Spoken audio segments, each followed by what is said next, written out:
बिस्मिल्लाहिर्रहमानिर्रहीम। अस्सलाम वालेकुम। डॉक्टर हेल्पिंग हेल्थ में खुशामदीद। उम्मीद करता हूँ कि आप सब खैरियत से होंगे।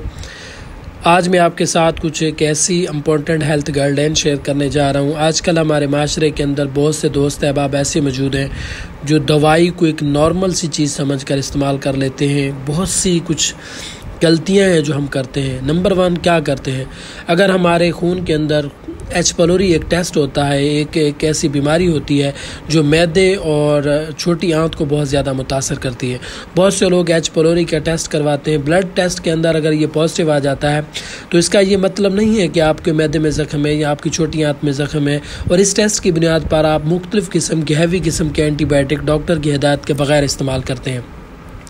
अगर खुदा न खास्ता आपका एच पलोरी टेस्ट पॉजिटिव आ जाता है तो आप कुछ और टेस्ट होते हैं, जैसे कि स्टूल एच पलोरी एंटीजन का एक टेस्ट होता है। ये एक अच्छा टेस्ट होता है, इससे हमें कंफर्म हो जाता है कि आपको एच पलोरी का मसला है कि नहीं। अगर ये भी आपका टेस्ट पॉजिटिव आ जाता है तो आपको चाहिए कि आप खुदकार के तौर पर ट्रीटमेंट करने की बजाय आप अपने करीबी डॉक्टर से रजू करें, ताकि आपका डॉक्टर आपको बेहतर तरीके से डायग्नोज करने के बाद आपका बेहतर इलाज करें। नंबर 2 क्या होता है कि अक्सर देखा है कि बहुत से दोस्त अब जो खून का टेस्ट एक होता है टाइफाइड डॉट या विडाल, अगर पॉजिटिव आ जाता है तो बहुत से लोग मुख्तलिफ किस्म के अद्वियात इस्तेमाल करते हैं। इसका मतलब ये नहीं है कि आपको कन्फर्म म्यादी या टाइफाइड बुखार है, लिहाजा आप कुछ और टेस्ट होते हैं जैसे कि ब्लड कल्चर टेस्ट करवाएं और आप अपने करीबी डॉक्टर से रजू करें, ताकि आपको डायग्नोज किया जाए कि आपको टाइफाइड बुखार है कि नहीं। और बहुत से लोग बस एक ही टेस्ट की बुनियाद पर मुख्तलिफ किस्म के एंटीबायोटिक्स और मुख्तलिफ किस्म की मेडिकेशन कर बैठते हैं, जो कि इनके लिए नुकसानदेह साबित हो सकती हैं। नंबर 3 क्या होता है कि खुदा न खास्ता हमारा पेट ख़राब हो जाए या मोशन लग जाए या दस्त हो जाए तो हम फर्स्ट एड के तौर पर मुख्तलिफ़ किस्म के एंटीबायोटिक इस्तेमाल कर लेते हैं। इसका बेहतर और बेहतरीन इलाज यही है कि हम ORS पानी पिएं। मुख्तलिफ़ किस्म के जो लोग हैं फ्लैजल, सिप्रो या एंटीबायोटिक से इस्तेमाल करते हैं, इससे दूर रहना चाहिए। इस बीमारी में ड्रिप भी तब लगवानी चाहिए जब हमारे जिस्म के अंदर पानी की शदीद कमी हो जाए, वरना बेहतरीन और सस्ता इलाज यही है कि उबला हुआ और निमकोल मिला पानी इस्तेमाल करें, जिससे आपके जिस्म के अंदर जो डिहाइड्रेशन हो गई है, जो पानी की कमी है, वो पूरी हो जाए। खुदकार के तौर पर हैवी किस्म के एंटीबायोटिक इस्तेमाल ना करें। नंबर 4 क्या होता है, मोटापा न सिर्फ शुगर, ब्लड प्रेशर, दिल की बीमारियों और सांस और जोड़ों के अमराज के बास है, बल्कि ये जिगर की चर्बी का भी सबब बन सकता है, यरकान का भी सबब बन सकता है। आपके जिगर के ऊपर चर्बी आ सकती है। आपको मजीद मोटापे से आपका जो अज़ू तनासल है या आपका जो सेक्सुअल टाइम पीरियड होता है वो भी कम हो सकता है। लिहाजा मोटापे से बचना चाहिए और मोटापे को कम करने वाली अद्वियात भी डॉक्टर की हिदायत के मुताबिक इस्तेमाल करने चाहिए, खुदकार के तौर पर नहीं करना चाहिए। इसके साथ नंबर 5 क्या होता है, काला यरकान जी खट्टे खाने पीने से हो जाता है, इससे हो जाता है। इस तरह नहीं होता, खट्टे खाने पीने से काला यरकान नहीं होता। आप अपनी डाइट को साफ़ सुथरा रखें, पानी का ख़ास ख्याल रखें, हाइजीन का ख़ास ख्याल रखें।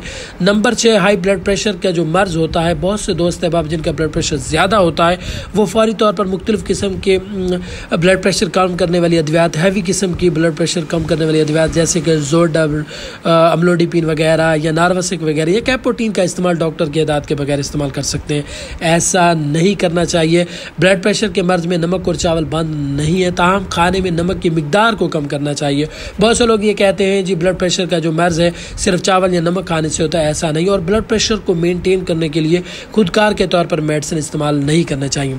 नंबर 7 ये होता है कि नफसियाती बीमारियाँ जैसे कि आपको डिप्रेशन है, एंजाइटी है या ACD है वगैरह है, कि किसी भी लैब टेस्ट से तशखीस नहीं की जा सकती कि आपको किसी किस्म की कोई डिप्रेशन है।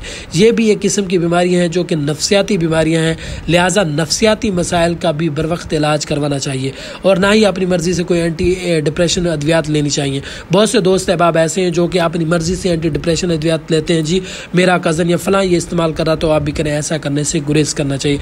नंबर 8 डिप्रेशन और एंजाइटी में बहुत से लोराज़ीपाम, अल्प्राजोलाम या मुख्तलिफ़ किस्म के एंटी डिप्रेशन अद्वियात जैसे कि डाज़ीपाम और बहुत सी ओलान वगैरह, इस तरह की कोडिप्रिके वगैरह मुख्तलिफ़ किस्म की जो अद्वियात होती हैं मुख्तलिफ़ टाइम पर ली जाती हैं। बहुत से लोग इनको सिर्फ मेडिकेशन के तौर पर डॉक्टर की हिदायत के बगैर इस्तेमाल करते हैं। आजकल हमारे माशरे के अंदर डिप्रेशन का मर्ज़ बड़ी तेज़ी से बढ़ रहा है और बहुत से लोग इसको ख़त्म करने के लिए खुदकार के तौर पर मुख्तलिफ़ किस्म की अद्वियात लेते हैं, ऐसा करने से गुरेज करना चाहिए। बहुत से लोग नंबर 9 बहुत से लोग ताकत का इंजेक्शन, ताकत की ड्रिप, गर्मी में ठंडक देने वाली ड्रिप या जिगर की गर्मी को कम करने वाली ड्रिप वगैरह इस तरह की कोई मेडिकल साइंस में मौजूद नहीं। लिहाजा इस तरह के नामों से धोखा ना खाएं और इस तरह के ड्रिपें और इंजेक्शन लगवाने से गुरेज करें और अपने पैसे भी ख़राब ना करें और अपनी सेहत को भी ख़राब ना करें। नंबर 10, IBS या मुख्तलिफ़ किस्म की कुछ ऐसी बीमारियाँ होती हैं, इसके लिए कुछ IBS के लिए कोई स्पेशल किस्म के टेस्ट मौजूद नहीं होते, क्योंकि ये एक सिंड्रोम है और IBS का मेडिकल साइंस में 100% इलाज नहीं है। लेकिन इसको कवर करने के लिए, इसके सिम्टम्स को कवर करने के लिए मेडिकली तौर पर कुछ मेडिसिन और प्रेज से कंट्रोल किया जाता है और आप अपने लाइफ स्टाइल को चेंज करके मुकम्मल और बेहतर ज़िंदगी गुजार सकते हैं। इसमें भी आप मुख्तलिफ़ किस्म की एंटीबायोटिक्स इस्तेमाल करते हैं, मुख्तलिफ़ किस्म के मैदे के कैप्सूल इस्तेमाल करते हैं। देखा है कि बहुत से लोगों में प्राजोल इस तरह के बहुत से कैप्सूल इस्तेमाल करते हैं। ऐसा करने से गुरेज करना है। नंबर 11, क्या करना है? हकीकत में पाकिस्तान में 95% से ज़्यादा मर्दाना कमज़ोर अफराद को मर्दाना कमज़ोरी होती ही नहीं, या फिर वो नफसियाती मसाइल का वजह से इनको ऐसा लगता है। यूँ तो अमूमन मर्दों में 3 तरह के जिनसी मसाइल आते हैं, जैसे कि पहला नामर्दी यानी अज़ो तनासल में बिल्कुल रिएक्शन का ना आना, इरेक्शन का ना आना, तनाव में कमी, या इस तरह के बहुत से सूरत नज़ाल वगैरह, या 1 मिनट से पहले या दखूल से पहले फ़ारग होने जाना, इस तरह के जो मामलात होते हैं। तीसरा मसला लो लिबिडो यानी कि जिनसी ख्वाहिश की कमी है। सूरत नज़ाल को मर्दाना कमज़ोरी नहीं कहा जा सकता। चाहिए कि मर्द को टाइमिंग की कुछ सेकंड ही क्यों ना हो। बाकी इन सब चीज़ों के मसाइल को ट्रीट करने के लिए मुख्तलिफ़ किस्म की स्टीराइड इस्तेमाल की जाती है, मुख्तलिफ़ किस्म की सप्लीमेंट इस्तेमाल किए जाते हैं। ऐसा नहीं करना चाहिए। आप अपने लाइफ स्टाइल को चेंज करें। स्ट्रेस, मर्दाना हारमोन्स की कमी, डिप्रेशन, एंजाइटी और विटामिन्स की कमी से भी ये आपको मसले हो सकते हैं। तो लिहाजा इन तमाम मसाइल को दूर करने के लिए आप खुदकार के तौर पर हैवी किस्म के विटामिन्स और हैवी किस्म की इस तरह की मेडिसिन इस्तेमाल ना करें और इस तरह की स्टीराइड से दूर रहें और इसका इलाज प्रॉपर किसी अपने माहिर डॉक्टर से करवाएं।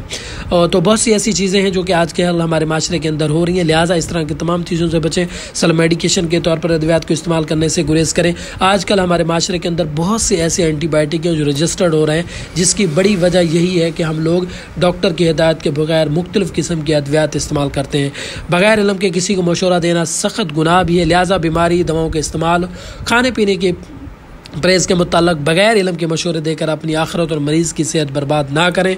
खुद भी सेहतमंद ज़िंदगी गुजारें और दूसरों को भी सेहतमंद ज़िंदगी गुजारने के लिए किसी भी तरह से आप उनकी हेल्प करें, चाहे उनकी आप माली हेल्प करें, माशी हेल्प करें, या उनको एक ऐसे मशवरे दें। मशवरा, अच्छा मशवरा भी सदका जारिया होता है। तो लिहाजा मुख्तलिफ़ किस्म की मेडिकेशन से गुरेज करें। दवाइयाँ मजबूरी होती है और इनको इस्तेमाल करने से पहले अपने करीबी डॉक्टर से ज़रूर रजू करें। उम्मीद करता हूँ कि आज की इस न्यू वीडियो से आपने कुछ ना कुछ नया ज़रूर सीखा होगा। इंशाअल्लाह नेक्स्ट वीडियो में एक अच्छी मालूमाती वीडियो के साथ मुलाकात होगी। तब तक के लिए अल्लाह निगहबान।